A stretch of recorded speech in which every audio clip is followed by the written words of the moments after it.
Nah, oke guys, jadi kali ini kita akan bahas apakah rakyat bisa membubarkan DPR dengan cara berdemo guys, berdemo serentak gitu ya.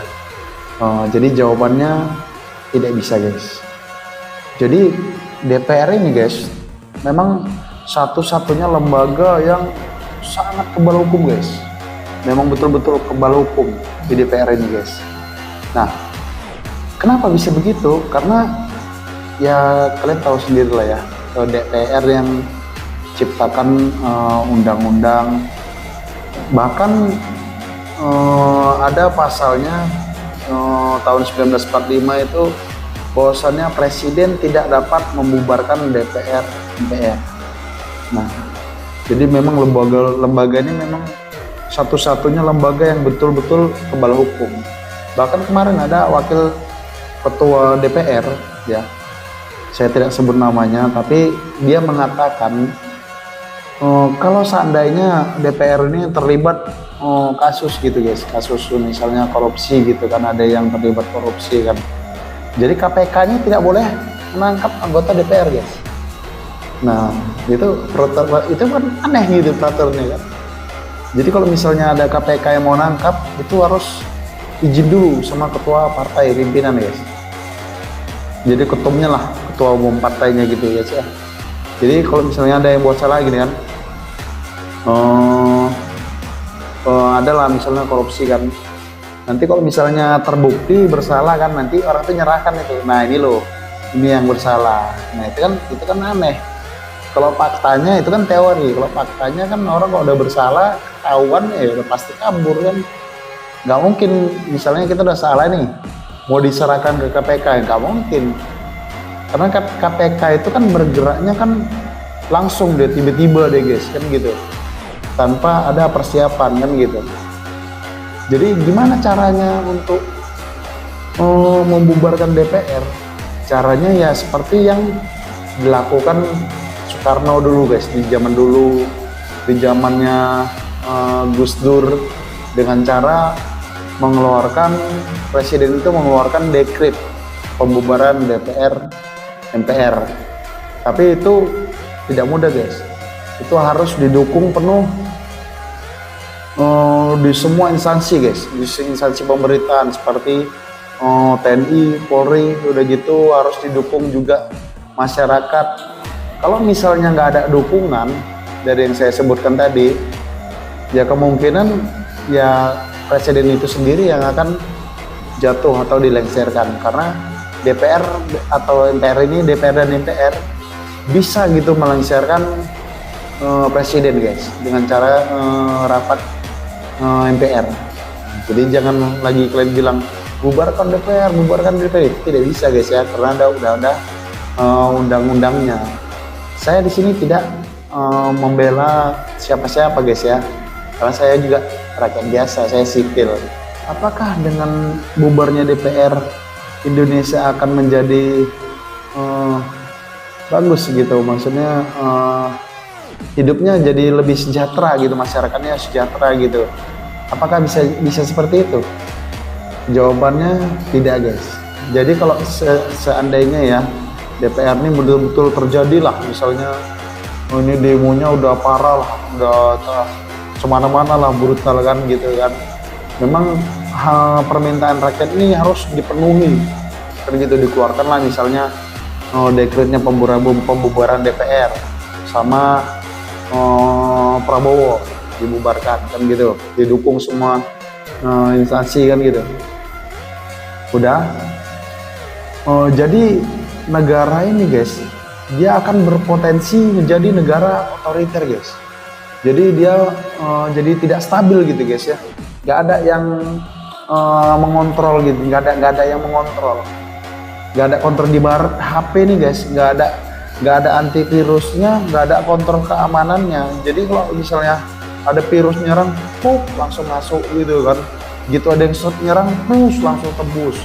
Nah apa itu artinya? Maksudnya gini guys, jadi artinya kalau nggak ada DPR, nggak ada yang ngontrol pemerintahan.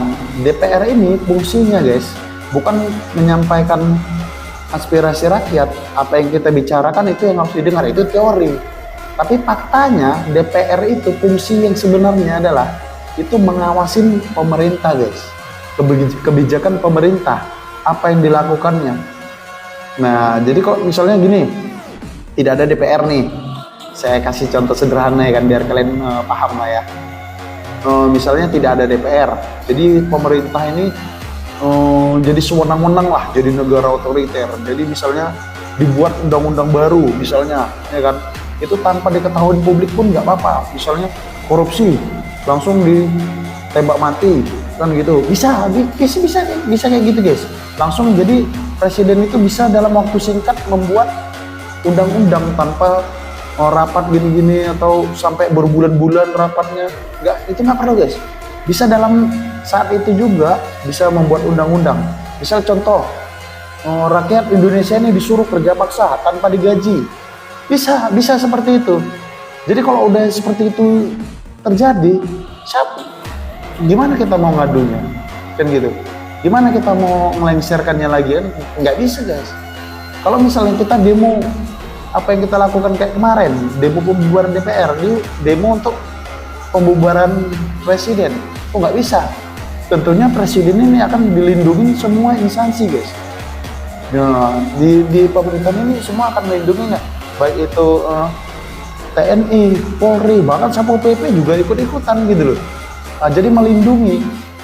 Jadi rakyat ini, jadi kalau misalnya rakyat ini nyerang ya kan, dihadapkan sama polisi itu, ya kan, nyerang lagi itu, dihadapkan lagi sama TNI, kayak bisa guys.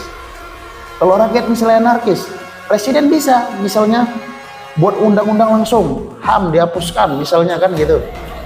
Dah, habis itu misalnya ada yang anarkis, langsung tembak mati, bisa, boleh gitu guys.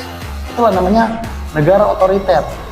Dibuat misalnya rakyat misalnya kerja tanpa digaji, boleh, langsung dibuat gitu, undang-undangnya langsung dibuat gitu guys.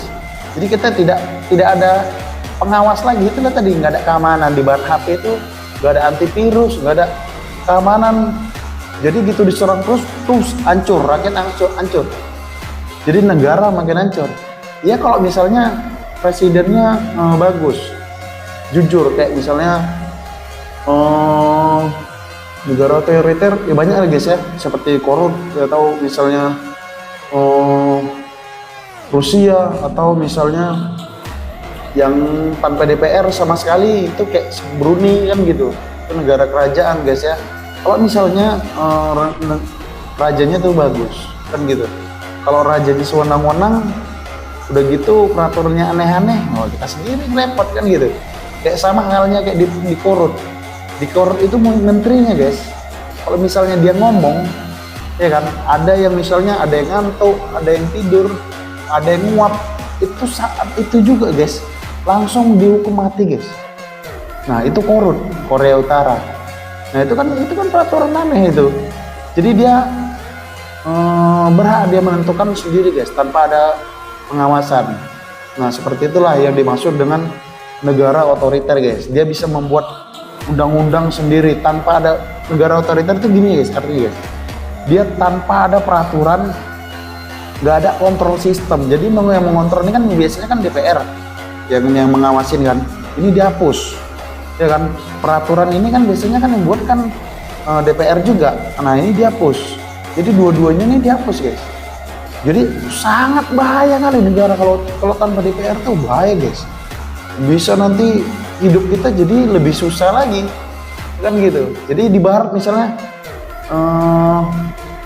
beras misalnya harganya saat ini 15.000.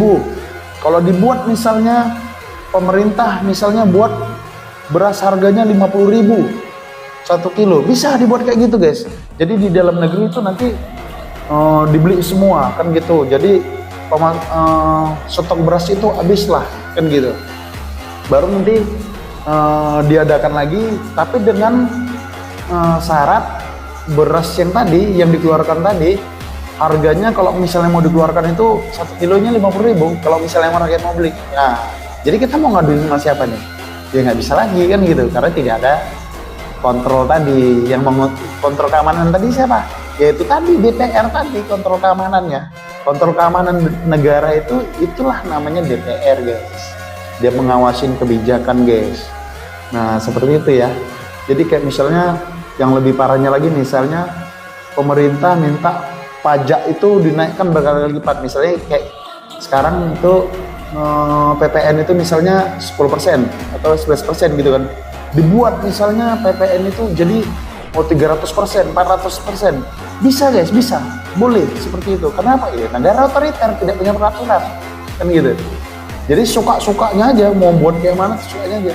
Jadi untuk kedepannya nanti, untuk 5 tahun ke depannya, nggak ada lagi namanya pemilihan presiden, pemilu, nggak ada. Seperti itu udah nggak lagi guys, itu udah dihapus guys ya. Jadi nanti yang bisa jadi presiden itu, ya kalau sekarang kan presiden yang kita terpilih itu Prabowo Subianto kan. Berarti yang bisa jadi presiden itu anaknya Prabowo, cucunya Prabowo, cicitnya Prabowo, begitu aja seterusnya guys. Seterusnya begitu aja sampai ratusan tahun, sampai ribuan tahun, ya begitu aja seterusnya. Ya kayak negara-negara tetangga itu ya, seperti negara kerajaan itu kan banyak guys ya, banyak kali guys ya. Seperti ya kayak Inggris ya kan, Brunei, terus kayak biasa ini saya jelaskan masih di Asia aja guys. Kayak misalnya Malaysia, nah itu kan negara kerajaan, artinya kerajaan itu tidak boleh diserahkan kepada sipil guys. Jadi yang mengelola negara itu ya keluarganya aja, turun temurun, anaknya, cucunya, cicitnya, gitu seterusnya. Nah itulah yang disebut dengan negara otoriter. Nah sampai sini udah paham lah ya yang saya jelaskan. Oke guys, salam akal sehat guys.